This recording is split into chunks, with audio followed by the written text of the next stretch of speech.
Commander Sarah Chun stood on the bridge of the massive ship called Concordia. The bridge was huge, bigger than any human building she had ever seen. Glass windows stretched from floor to ceiling, showing the endless black of space filled with thousands of stars. She pressed her hands against the cold metal railing and looked out at the other ships in their fleet. There were so many of them that they looked like a moving city in space. The Concordia was not a human ship. It belonged to the Galactic Defense Coalition, a group of alien races that had been traveling the stars for thousands of years before humans even learned to make fire. Sarah was the first human ever to command part of such an important mission. It had taken her people 50 years to earn this chance. Behind her, the bridge was busy with activity. Aliens from 3 different worlds worked at control stations that glowed with strange colors. The Zephyrians looked like living crystals that walked on 2 legs.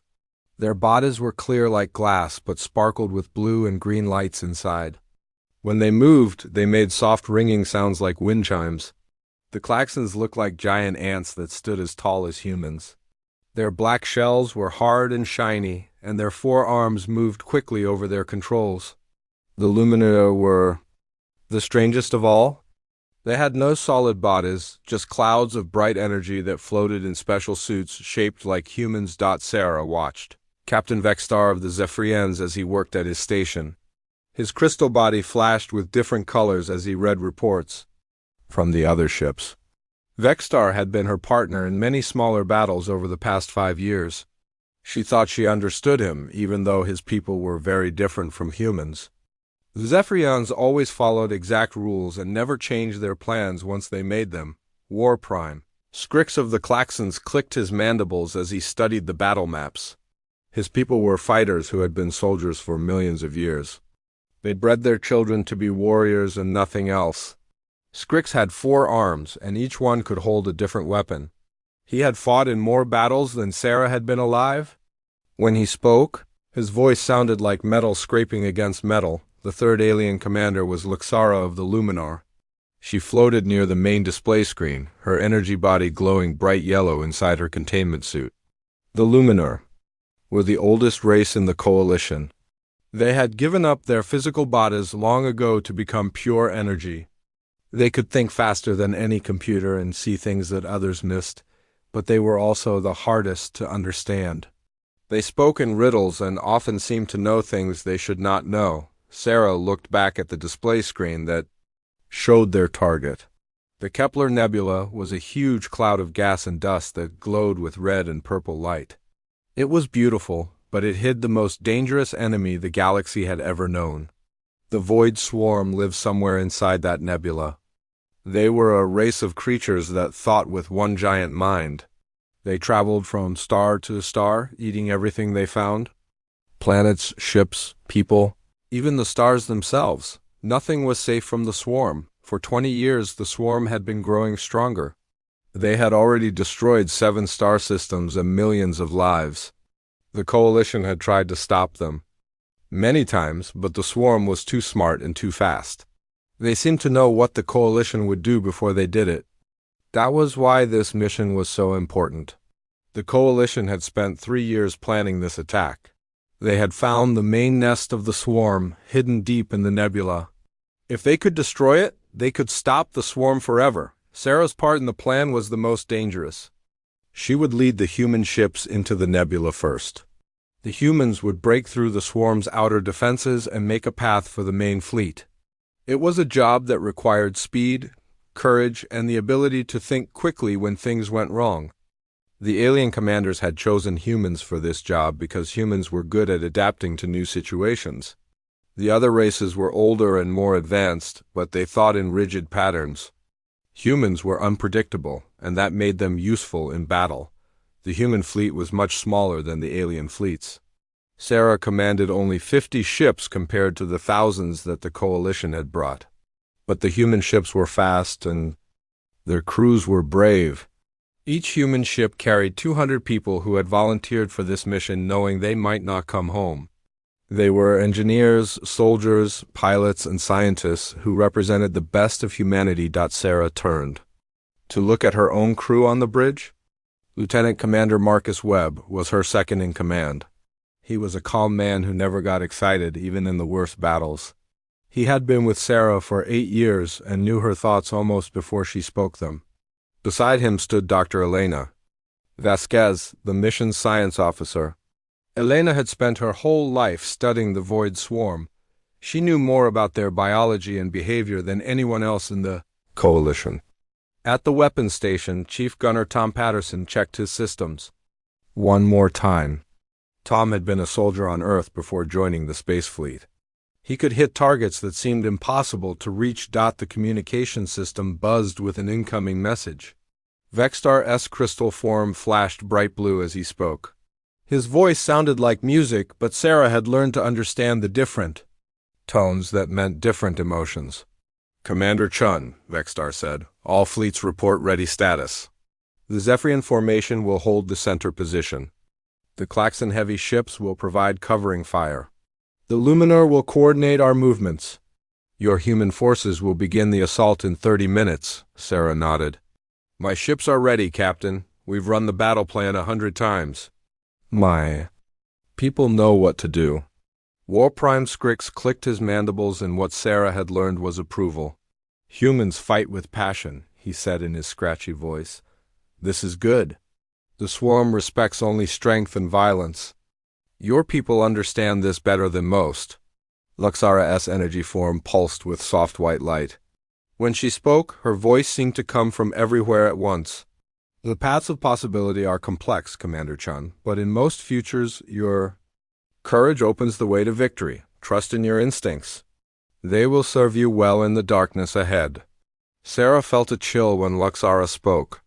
The Luminar could sometimes see glimpses of the future, but they never spoke clearly about what they saw. Sarah had learned not to ask too many questions about their predictions.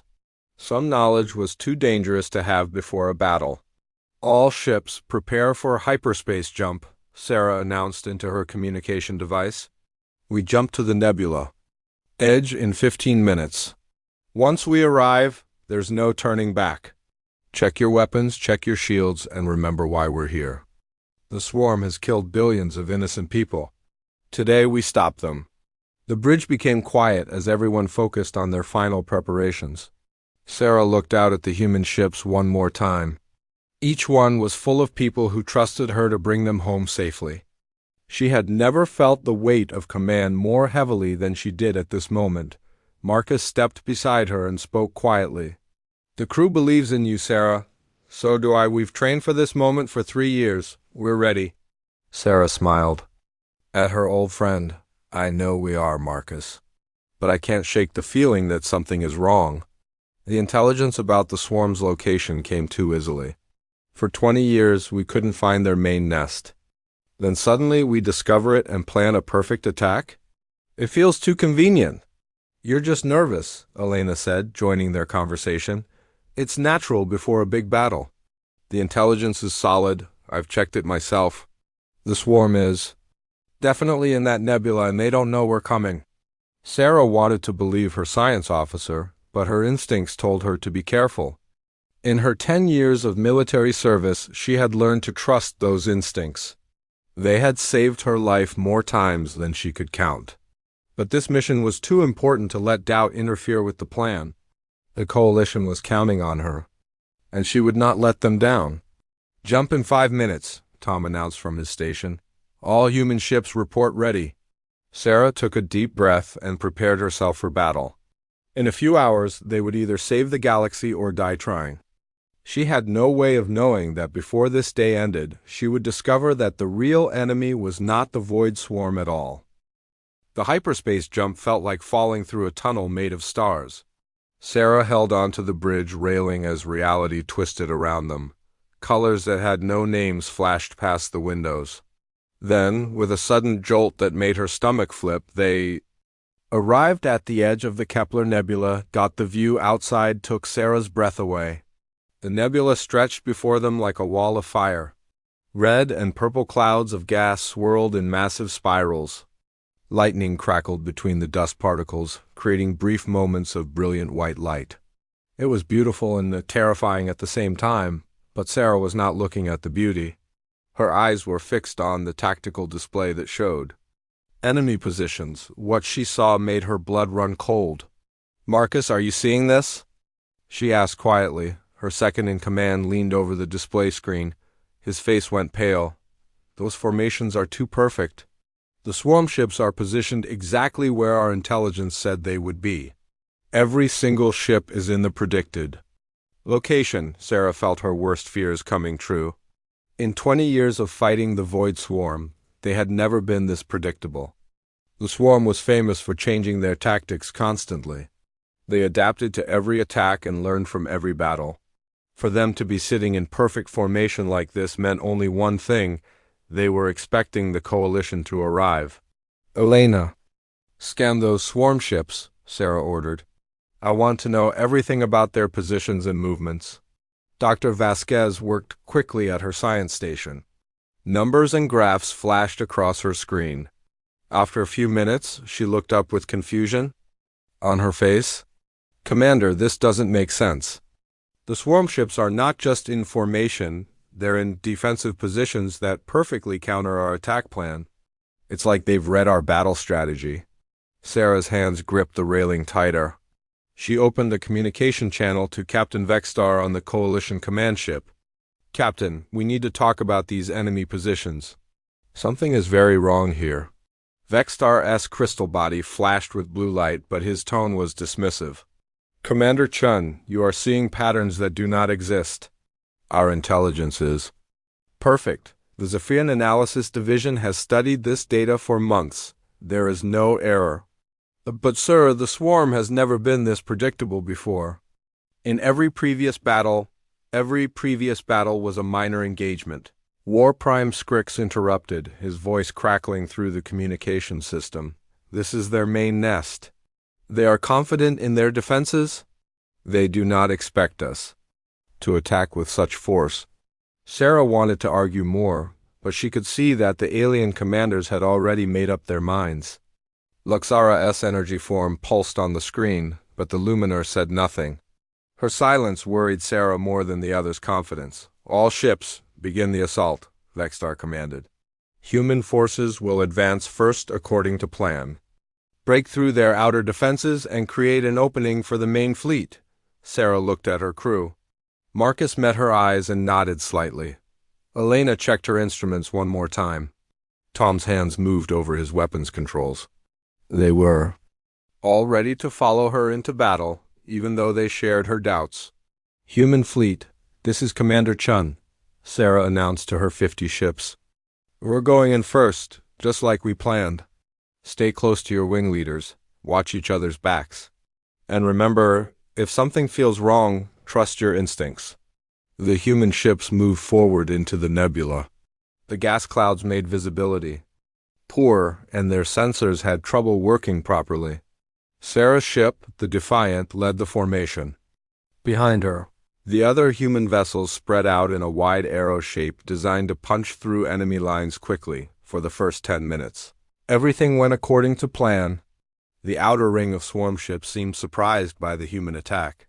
Their reaction time was slow, and their return fire was scattered. The human ships cut through their defenses like a knife through paper. Sarah began to think that maybe her worries were wrong. "First barrier is down," Tom reported from his weapons station. "Enemy ships are falling back to secondary positions." "Good work, everyone," Sarah said into her communication device. "Keep pushing forward. We're almost through to the main target area." But as they moved deeper into the nebula, Sarah noticed something that made her heart skip a beat. The swarm ships that were supposed to be retreating were actually moving into new positions. They were not running away, they were surrounding the human fleet. "Elena, scan the area behind us," Sarah ordered urgently. The science officer's fingers flew over her controls. Her face went white as she read the results. "Commander, there are massive swarm formations moving in from all sides.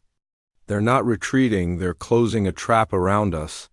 Sarah immediately opened a channel to the Coalition fleet. "Captain Vexstar, we need immediate support. The swarm has more ships than our intelligence indicated. They're trying to surround my fleet." There was a long pause before Vexstar responded. When he finally spoke, his voice was different, colder. Commander Chun, continue your advance. The Coalition fleet will provide support when necessary. When necessary, Sarah shouted. It's necessary right now.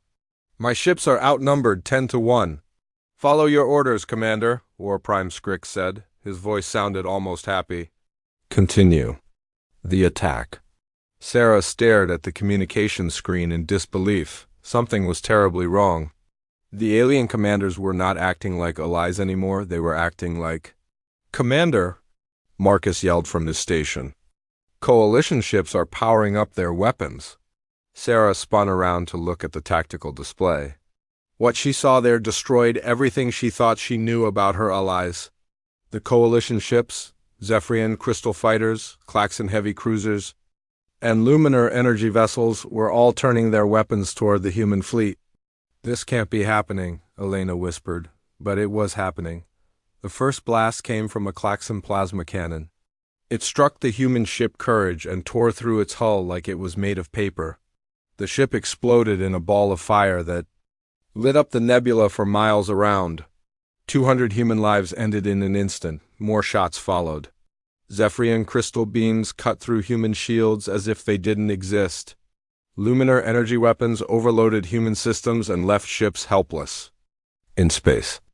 The Coalition fleet that was supposed to protect them was systematically destroying every human vessel. Sarah watched in horror as ship after ship disappeared from her tactical display.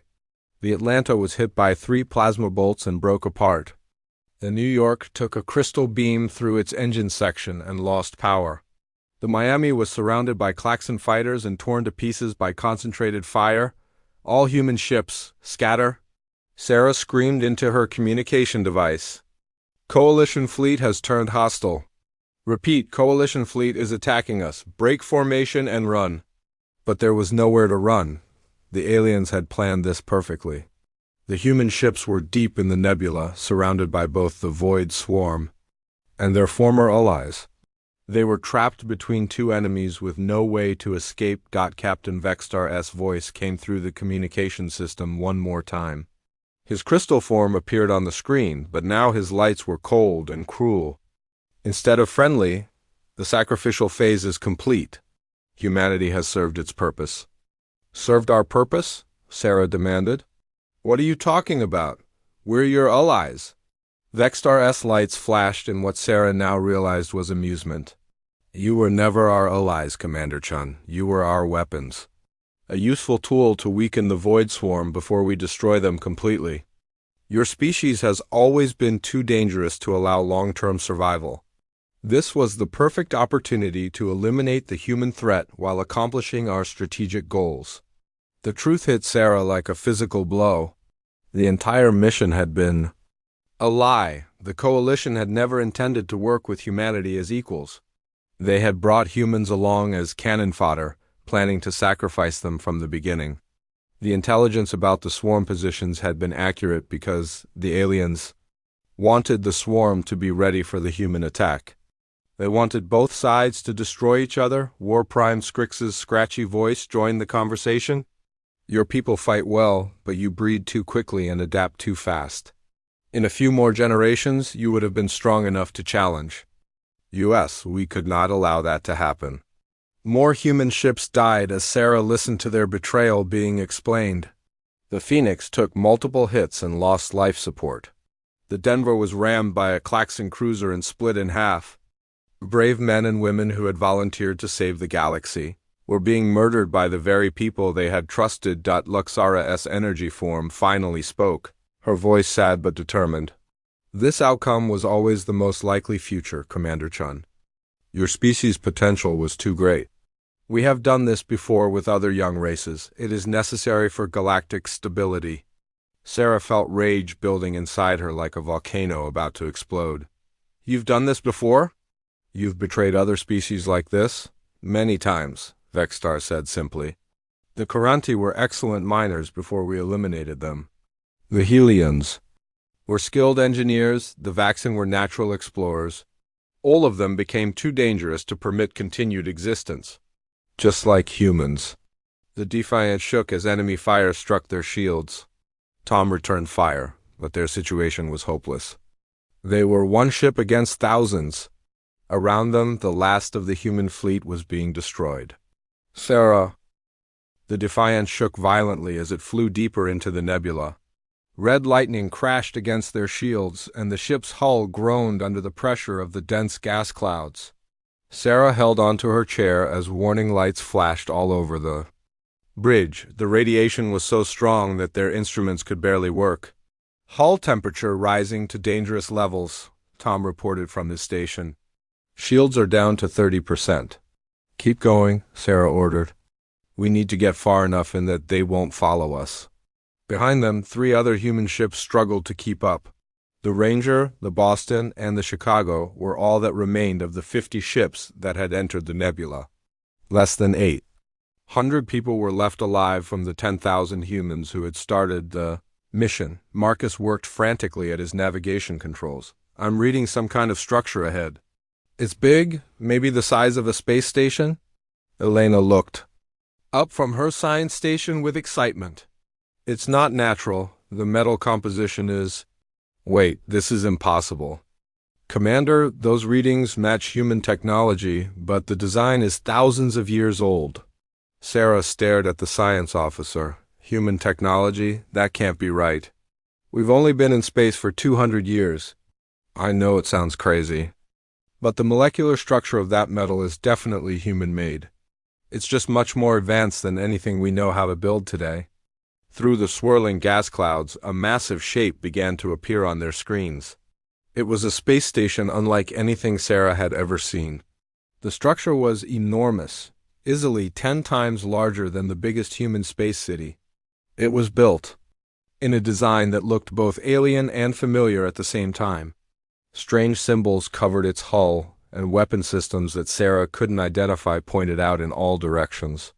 Life support systems are still working on that station, Elena announced. There's breathable air inside, and the gravity generators are active, but there are no life signs. The station is empty. Sarah made a decision that would change everything. Take us to the docking bay. We need shelter while we figure out what to do next. The 4 remaining human ships approached the ancient station carefully. The docking bay doors opened automatically. As they got close, as if the station was welcoming them home. Inside, the bay was huge enough to hold all 4 ships with room for dozens more. As soon as they landed, Sarah gathered the surviving crew members in the station's main corridor. The walls were covered with symbols that looked almost like human writing, but different enough to be confusing. The air was clean and fresh, and the lights worked perfectly even though the station had been empty for who knows how long. Dr. Vasquez ran her scanner over one of the walls. Commander, you need to see this. These symbols. They're an ancient form of human language. Much older than any records we have on Earth. That's impossible, Marcus said. Humans have only been writing for a few thousand years. Elena shook her head as she studied her readings. According to this scanner, these symbols are at least 50,000 years old. Maybe older. Sarah felt a chill run down her spine. Are you saying that humans were in space 50,000 years ago? Before Elena could answer, the corridor filled with a soft blue light.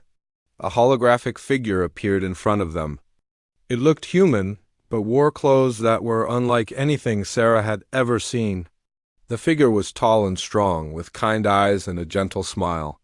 Welcome home, children of Earth, the hologram said in perfect human English. I am the keeper of memory, guardian of this station. I have been waiting for your return for 47,612 years. Sarah and her crew stared in amazement. Marcus was the first to find his voice. Who are you? What is this place? The hologram gestured to the walls around them. This is Archive Station Prometheus, one of the last repositories of true human civilization. I am an artificial intelligence created by your ancestors to preserve their knowledge and wait for the day when humanity would return to reclaim its heritage. Our ancestors? Sarah asked. But humans are new to space. We only left Earth 200 years ago. The Keeper's expression became sad. No, child. Humanity ruled the stars for thousands of years before the Great Betrayal. Your people built an empire that stretched across half the galaxy. You were explorers, builders, protectors of the weak. Until the elder races decided you had become too powerful. Elena stepped forward with her scanner. Zephyrions, Klaxons, and Luminor? Yes, the keeper confirmed. And others who are now extinct. They formed an alliance against humanity, just as they did today. They told your ancestors they wanted peace, friendship, cooperation. But it was all a lie designed to get close enough to strike. Sarah felt her anger growing as she listened. They destroyed human civilization? Not destroyed, the keeper corrected. Scattered, hidden, reduced, they attacked our colonies, destroyed our fleets, and drove the survivors back to primitive worlds. Earth was one of those worlds. Your people were forced to start over from the beginning, with no memory of what they had once been. The hologram waved his hand, and the walls around them lit up with images. Sarah saw pictures of vast human cities, floating in space, mighty warships that dwarfed anything built today, and millions of humans living on thousands of different worlds. It was a civilization of unimaginable scope and power. Why didn't they just kill all humans? Tom asked. They tried, the keeper replied, but humans are hard to kill completely. Some colonies were too well hidden. Some survivors escaped to distant planets, and some, like those on Earth, were deliberately left alive but made to forget. The elder races thought that primitive humans would never again become a threat. Marcus studied the images on the walls. But we did become a threat again. That's why they betrayed us today. Yes, humanity's greatest strength has always been adaptation and growth. Even starting from nothing, your people began to reach for the stars again. The elder races watched and waited, planning to eliminate you when the time was right. Sarah clenched her fists. They've done this before to other species, too. They told us about the Coranti, the Helians, the Vaxen. The keeper nodded grimly. All children of humanity, in a way. When the elder races scattered our people, some human colonies developed differently over thousands of years. The Coranti were humans who adapted to underground mining. The Helians became master engineers. The Vaxen explored the far edges of the galaxy, but they all carried human DNA and human spirit. So when the elder races eliminated those species... Elena's voice trailed off as she understood. They were killing humanity over and over again, one group at a time, the keeper finished, until only Earth remained, too primitive to be noticed. Until now, Sarah felt everything she thought she knew about the galaxy crumbling around her. How many humans are really left? More than the elder races know, the keeper said with a slight smile.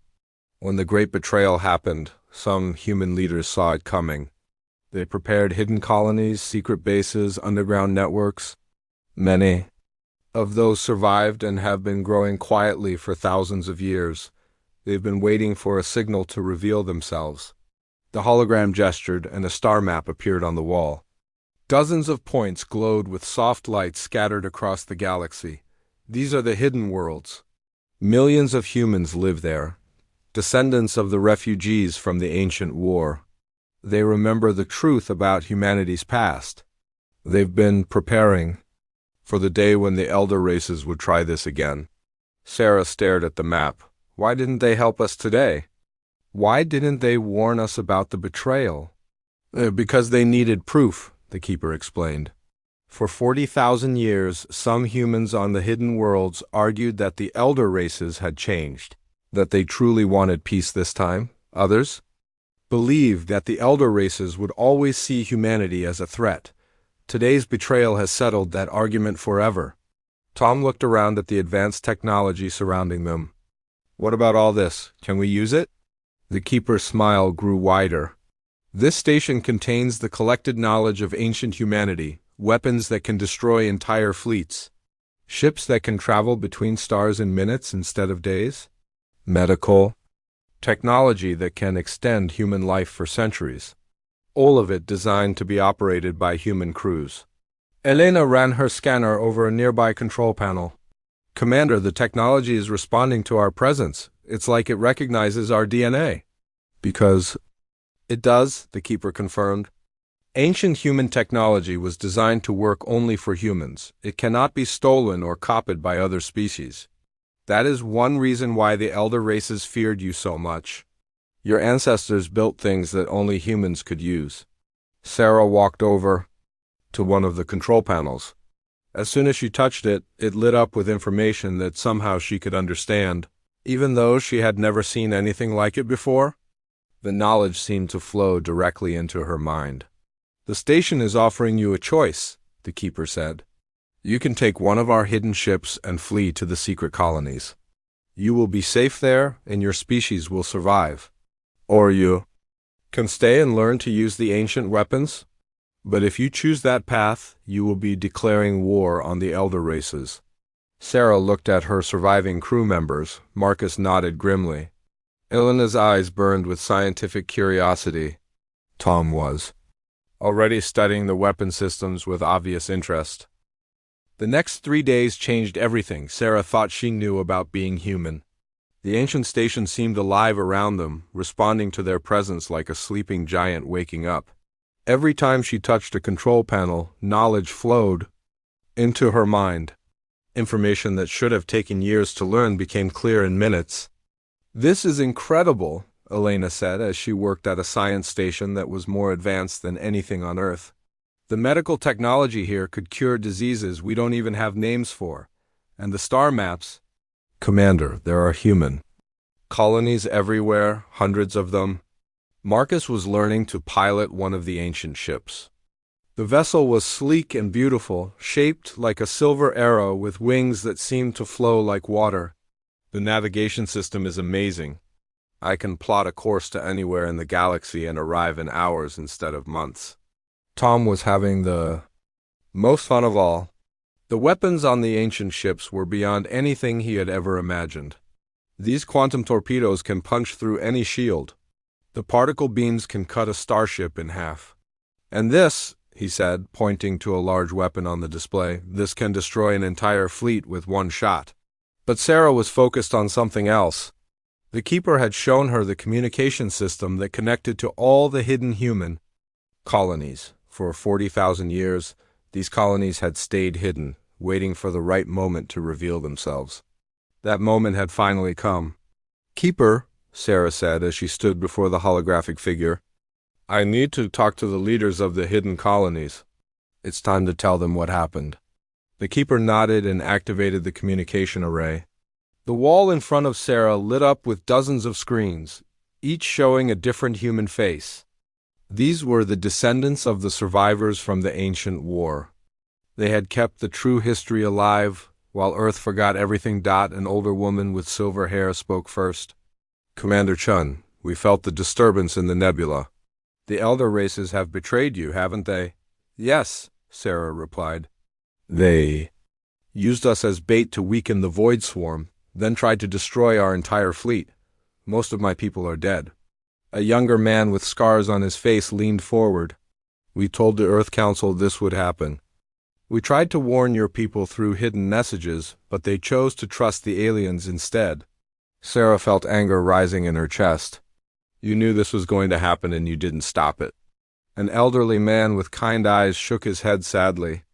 We tried, child, but the Earth humans had forgotten their history. They wanted so badly to be accepted by the elder races that they wouldn't listen to warnings about ancient betrayals. Some of our people argued we should intervene directly, but others said we needed proof of the aliens' true intentions. Well, now you have proof, Sarah said bitterly. Thousands of my people are dead. The silver-haired woman nodded. And now the elder races have made their greatest mistake. They've awakened sleeping humanity.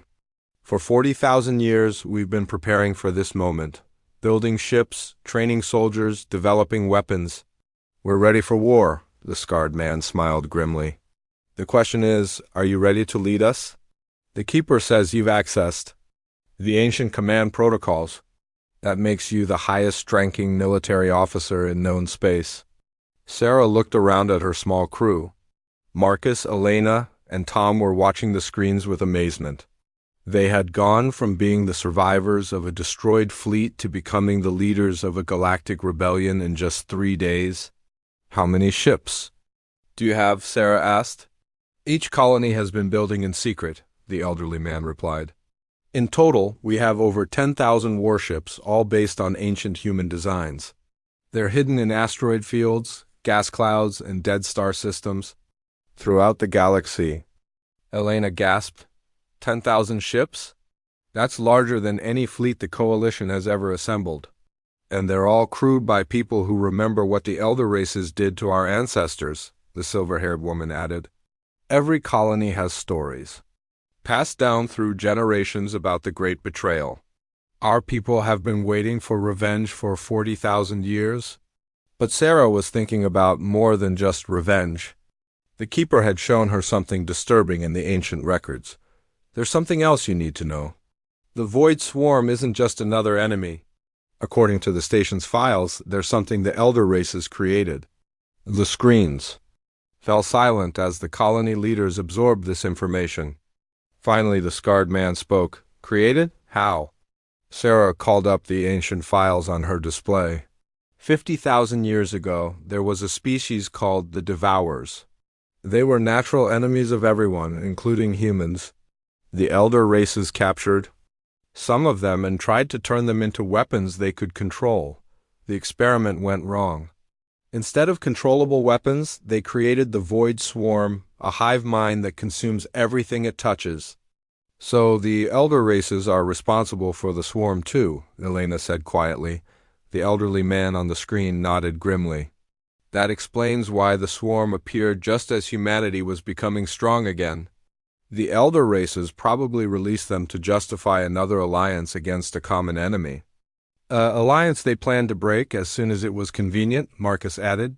Sarah made a decision that would change the course of galactic history. We're not just going to fight the elder races, we're going to stop the Void Swarm too. Both threats need to be eliminated. The silver-haired woman leaned forward. That's a bold plan, Commander. But it might be possible. The ancient records show that humans developed weapons specifically designed to fight hive minds. Devices that could disrupt the mental connections between swarm creatures. Where are these weapons? Tom asked eagerly. Hidden on various colony worlds, the scarred man replied. But some of the most powerful ones are right there on your station. The Keeper can show you how to use them. Sarah turned to the holographic figure. Is that true? The Keeper smiled. Archive Station Prometheus was designed to be humanity's last fortress if all else failed. It contains weapons that can destroy hive minds, technology that can control space itself, and defensive systems that have never been defeated. Your ancestors built it to ensure that humanity would always have a chance to fight back. Over the next several hours, Sarah learned about weapons that seemed like magic. There were devices that could make ships invisible to any sensor, weapons that could reach across space and destroy targets on the other side of the galaxy, shields that could protect entire planets from attack. And most importantly, there were the mind disruption weapons that could turn a unified hive mind into millions of confused individual creatures. But as Sarah studied these incredible tools, she also learned something else from the colony leaders. The elder races were not sitting idle after their betrayal. They were mobilizing their fleets for a final war against both humanity and the Void Swarm. Our spies report massive military buildups on Zephyrian worlds, the elderly man said. They're preparing to eliminate all remaining humans and then deal with the swarm afterwards. The Klaxons are calling in warriors from their breeding worlds, the scarred man added. They're assembling the largest army in their history, the silver-haired woman looked grim. And the Luminar are doing something with space itself. Our sensors can't determine what, but it's generating enormous amounts of energy. Sarah realized that time was running out. The elder races knew that some humans had survived their betrayal, and they wouldn't make the mistake of underestimating humanity. Again. The next attack would be designed to wipe out every human in the galaxy. How long before our fleets can be ready? Sarah asked. The ships are ready now, the elderly man replied. But coordinating an attack across the entire galaxy will take time, at least 2 weeks to get everyone in position. We don't have 2 weeks, Marcus said, studying the tactical displays. According to these intercepts, the elder races are planning to attack the hidden colonies in 6 days. Sarah felt the weight of decision pressing down on her. She could order the human fleets to scatter and hide, preserving their people, but giving up any chance of victory? Or she could gamble everything on one massive battle that would either free humanity or destroy it forever. But as she looked at the faces of the colony leaders on the screens, she saw the same determination that had driven humans to reach for the stars despite every obstacle. These people had waited 40,000 years for this chance. They weren't going to waste it. "Send the signal to all colonies," Sarah ordered. "Tell them to prepare for immediate deployment. We're going to hit the elder races before they can." "Attack us," the silver-haired woman smiled fiercely. "What are your orders, Commander?" Sarah stood up straighter, feeling the power of the ancient station flowing around her. For the first time since the betrayal, she felt hope instead of just anger. "We're going home," she said. "It's time to remind the galaxy who we really are." On screens throughout the hidden colonies, alarms began to sound. After 40,000 years of waiting, humanity was finally going to war.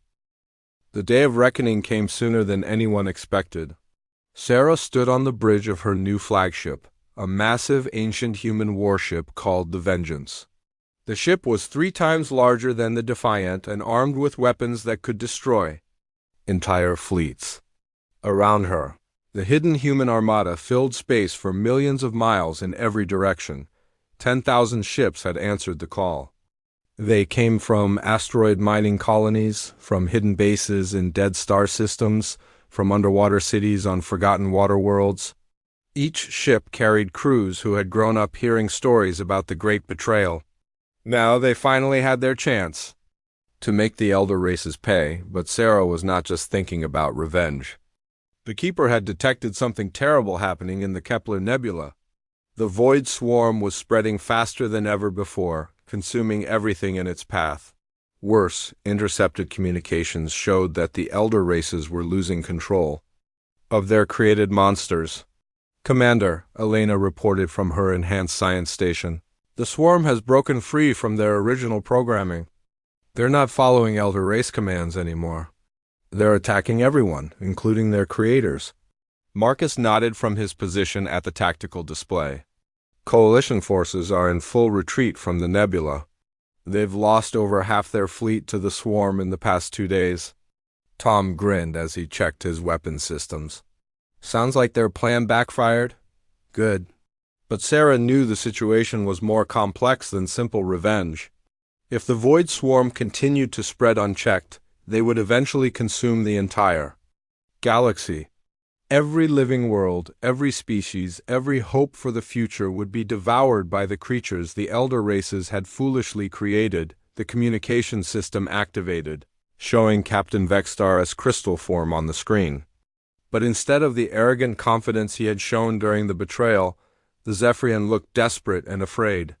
"Commander Chun," Vexstar said, his crystal body flickering with dim lights, "we need to talk." Sarah's voice was as cold as the space between stars. "Talk? After you murdered thousands of my people?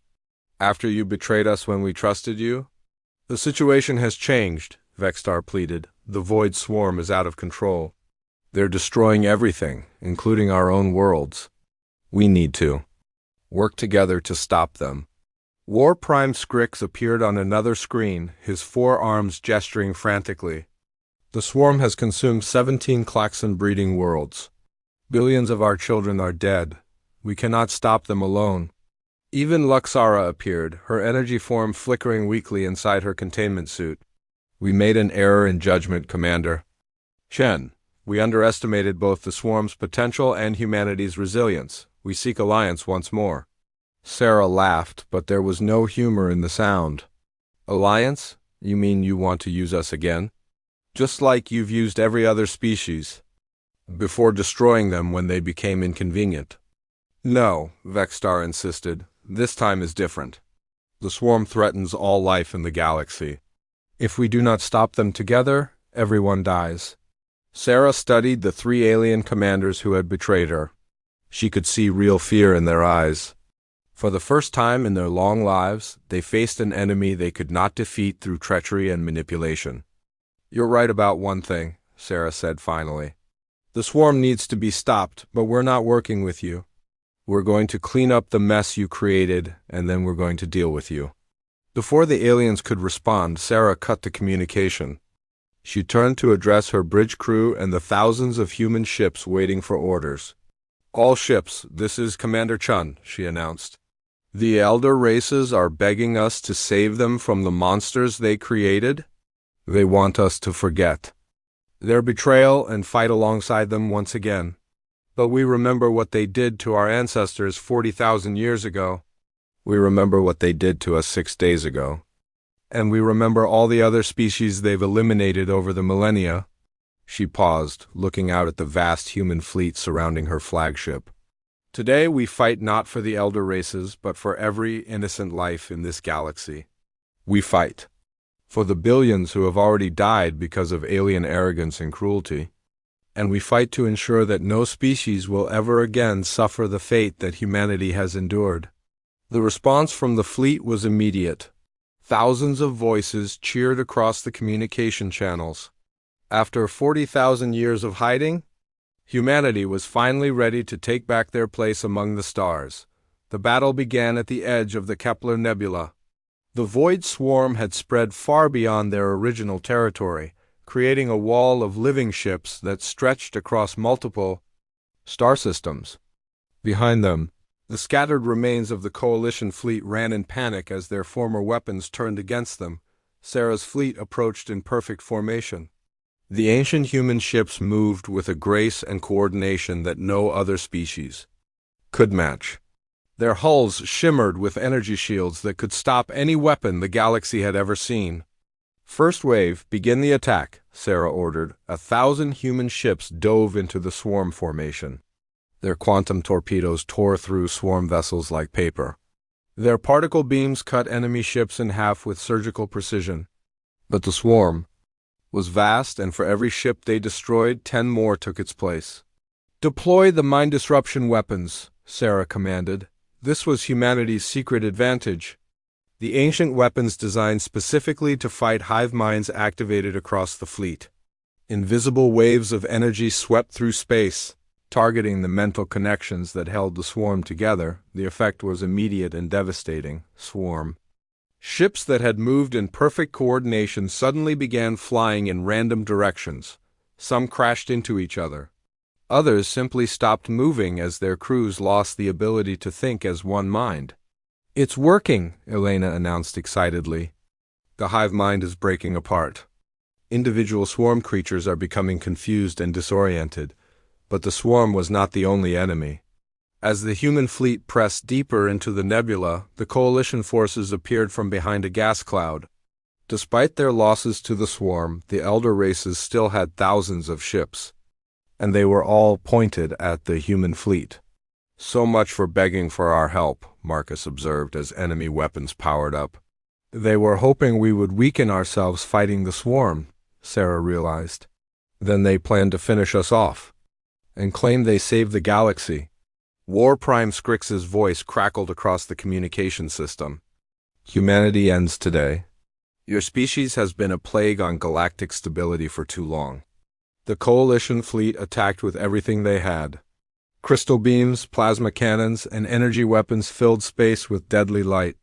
But the ancient human shields held against the assault. The elder races had not improved their weapons much in 40,000 years, while humanity had built their defenses to last forever. "Return fire," Sarah ordered calmly. The human counterattack was beyond anything the galaxy had ever seen. Ships that had been hidden and improved for millennia unleashed weapons that turned coalition vessels into clouds of scattered atoms. The ancient human technology was not just more advanced than what the aliens used, it was more advanced than what they could even imagine. A Zephyrian crystal ship exploded in a shower of diamond fragments. A Klaxon heavy cruiser was cut in half by a particle beam that burned hotter than a star. A luminar energy vessel simply vanished as its containment fields collapsed in the middle of the chaos. Sarah's flagship moved toward the heart of the swarm. The largest swarm vessel was a living thing the size of a small moon. It pulsed with organic light and commanded the remaining connected swarm creatures. "That's their central coordinator," Elena reported. "If we can destroy it, the rest of the swarm will lose all organization." Sarah nodded to Tom. "Use the planet killer torpedo." The ancient weapon launched from the Vengeance like a small star. It penetrated the swarm coordinator's defenses and detonated in its core. The explosion was visible from 100 light-years away as the massive creature died across the nebula. The remaining swarm ships stopped fighting and began to drift aimlessly. Without their hive mind, they were just confused animals lost in space, but the Coalition fleet was still fighting, even though they were clearly losing.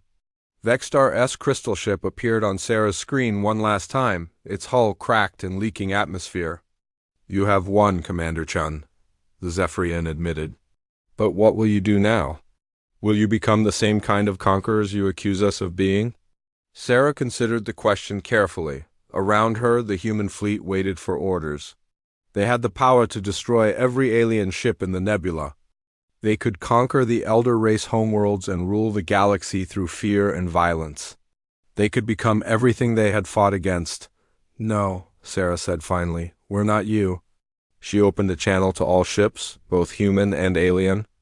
"The Void Swarm is defeated. The immediate threat to galactic life is over. Coalition ships, you are free to leave. Return to your worlds and remember what happened here today." Vexstar-S crystal body flickered with confusion. "You are not going to destroy us? We're not murderers," Sarah replied. "But we're also not fools. The galaxy is changing today. Humanity is no longer hiding in the shadows. We're taking our place as equals among the stars, whether you like it or not." She paused, her voice becoming harder. "But if any of you ever again try,